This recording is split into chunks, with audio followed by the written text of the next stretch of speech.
Good afternoon, everyone.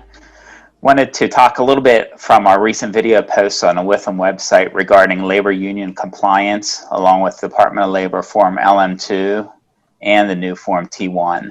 There are several general operation questions we've been receiving. I want to talk about a couple of those today. Many of these topics are not only relevant to labor unions, but all businesses as we navigate through the new norm. The first question that we've received several of, and I'll read it, the specific version of this, but it's the same theme. It is, our organization only has the ability for one person at a time to connect remotely to our network. Therefore, we have been staggering our workforce in the office, leaving some employees anxious about their role in the organization as they want to contribute more and keep our union focused on member representation and moving forward. And I'll just talk a little bit with you, Wally. I'm sure that you've sort of interacted with organizations that had the same struggle as they try to keep the accessibility and productivity going. What are some suggestions you may have for this? You know, it's interesting as the entire world now seeks to work remotely and drive tools to gain access from the remote areas. Some of the products that we see being used are document management, allowing to have tools that will store your documents in the cloud, tools that will allow you to do your finance from anywhere, from more remotely. Use tools like your cell phones or smartphones, and allow you that access to get to the information you need at your fingertips to make those decisions. Pretty good. Now, do you, Ashley, I believe that in some of your interaction, you actually came across an example of someone who was trying to access a document that was only available in hard copy. Can you share a little bit about that? Yeah, so what happened with that one is that the CBA, the collective bargaining agreement, is only in printed form and located in the office. So in being remote, the individual who really needed to access it was not able to until they could get into the office, which of course delayed things or put that individual and others at risk. And which is a really kind of stark moment for them and for me also, to just realize the importance of accessibility and how the lack of it can really hold back an organization and workforce. So I don't know, Wally, do you have any thoughts on that? I think many companies are approaching the cloud in different ways and how they access their information in different ways. And access comes with a host of challenges.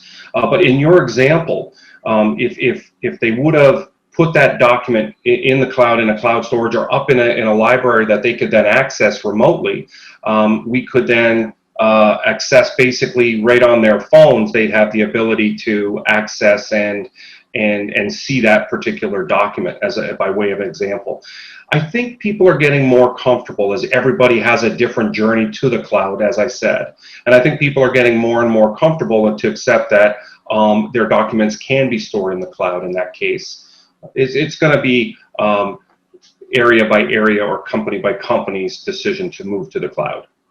And then once information like that is in the cloud, not only do you have accessibility for the individuals who need it, but you can also facilitate collaboration, and then that obviously moves productivity forward. So when we maybe talk about broader concepts like those, do you have any thoughts on software systems migration to other productivity tools that can be used to collaborate in our remote environment? Sure. Tools like Teams, for example, that we use here at Withum is a great example of an ability to have a document stored in the cloud and have us collaborate and store that information and work with that information as we go through and try to identify what we need in terms of our day-to-day access to business. So we're seeing a lot more companies leveraging not only a storage tool in the cloud, but actually leveraging how work gets done and rethinking how that work gets done. And again, as different companies move to the cloud and they start to think about it, they'll think about security and how we gain access and making sure all those things are in play as they access that information. Well, Wally, it's interesting that you mentioned the whole idea about Teams, because as somebody at least who's a little long in the tooth here on this conversation, adopting to this new stuff isn't always easy. And what, in my way, you look at a document and you forward the document to somebody else and they forward it to somebody else. And by the time you're done, you've got 16 versions of this thing, as opposed to, what the folks showed me was in Teams, you basically drop this file in a place where everybody is able to work on it remotely. It's secure, it's accessible. Everybody can see instantaneous changes, and ultimately, to me, it's like the utopia. It's like when you collaborate on something, like we're collaborating now in a discussion, you're doing the same thing on a document in real time. Yeah, I think you're right, and I like that analogy. I believe it gives you context. And if all of us were to be working on a document and I were to share it with Jason and then share another one with Ashley in different versions of, I may have different context that goes through all of those different emails. And you don't really get the spirit and the context. Whereas in a Teams channel where I have a single point of access, I'm now able to get the context and the threads of the communication and increase our collaboration, and things aren't buried. So if Dave were to take some time off, we'd still have access to that communication. We're not buried in a single Outlook file somewhere. Very, very, very great idea, Dave. Well, what I found helpful was if Ash went in and made a change, I get a notification that there's been an adjustment to that document. So I know for sure that something's happened. And that's what I find to be pretty neat about it all. Yeah, I think you're right. And then meeting like we're all meeting here today, you can take that channel where we stored that document, we collaborate on that document, and then we could all get on an online meeting, all working remotely, either from our phone, our laptop, our tablet, or wherever you're working from. Even if you don't have access, and all you have access to is a phone, you can still call in and still be part of the collaboration. Really like the productivity tool suite. Wally, do you have any advice on what organizations can be thinking about or considering as they look at these collaborative tools? Because Teams is a great one and I love it, but it might not be one that fits every organization, and then that's only one of several different tools out there. What would you say to organizations that are looking to make this step? How would they move forward or be thinking about? Yeah, I think the decision to go has already been made for us as we all just experience a global pandemic. And I think the interesting piece there is now companies are not asking, hey, maybe, why. They're saying, when am I going to do it? So that's the first thing. I think the decision has already been made that this is a necessary part of our existence, whether that be an evil or a good, depending on your perspective. So to me, as you move forward and start to think about the cloud, what you're thinking about is who has access, who needs access, and from where do they need access? What types of access do people have? Are we an Android firm? Are we an iPhone firm? Are we a Microsoft firm? Are we a Google firm? What type of firm?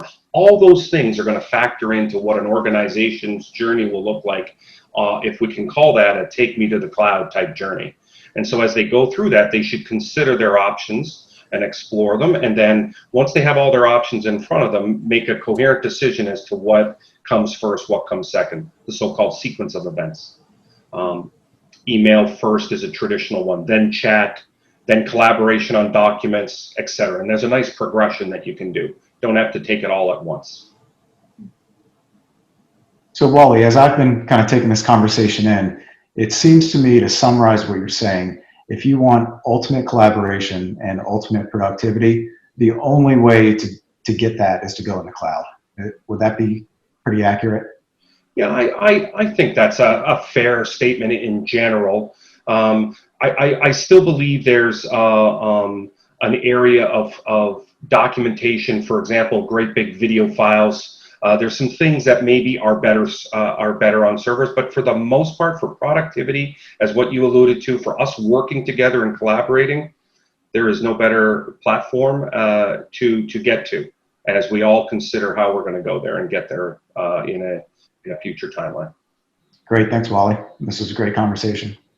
And just to throw out a little bit of a tease, since we might have mentioned the word cloud a few times today, is that, I'm going to get together and we're going to talk a little bit about the cloud in a future session as well. I think we'll talk about the security, comparing and contrasting, and the evolution of the cloud. And so appreciate everyone for joining, and we'll get together soon.